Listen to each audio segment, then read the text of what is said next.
இந்த கதையின் பெயர் காதலின் கடைசி முத்தம்.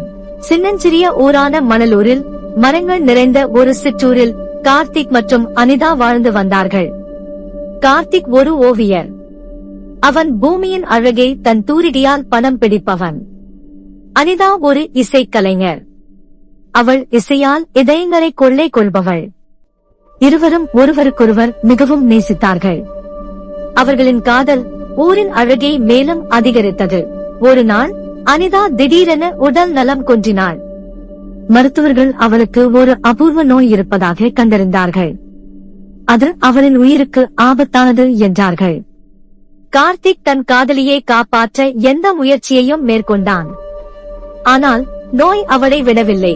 அனிதாவின் கடைசி நாட்கள் நெருங்கிய போது கார்த்திக் அவளுடன் இருந்தான்.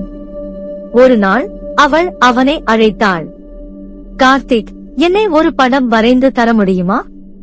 நான் உன் ஓவியத்தில் என்றென்றும் வாழ விரும்புகிறேன் என்றாள் அவள். கார்த்திக் தன் கண்ணீரை துடைத்துக் கொண்டு தன் தூரிகையை எடுத்தான். அவள் முகத்தை பார்த்து அவளின் அழகை தன் ஓவியத்தில் பதித்தான். அந்த ஓவியம் முடிந்ததும் அனிதா அவனை பார்த்து சிரித்தாள். நான் உன்னை என்றென்றும் நேசிப்பேன் என்று கூறி அவனுக்கு ஒரு முத்தம் கொடுத்தாள். அது அவர்களின் கடைசி முத்தம். அன்று இரவு அனிதா இறந்து விட்டாள். கார்த்திக் தன் காதலியை இழந்த துயரத்தில் மூழ்கினான். அவன் தன் ஓவியத்தை பார்த்து அனிதாவின் நினைவுகளில் வாழ்ந்தான். அவள் அவனுடன் இல்லாவிட்டாலும் அவளின் நினைவுகள் அவனுடன் என்றென்றும் இருந்தன.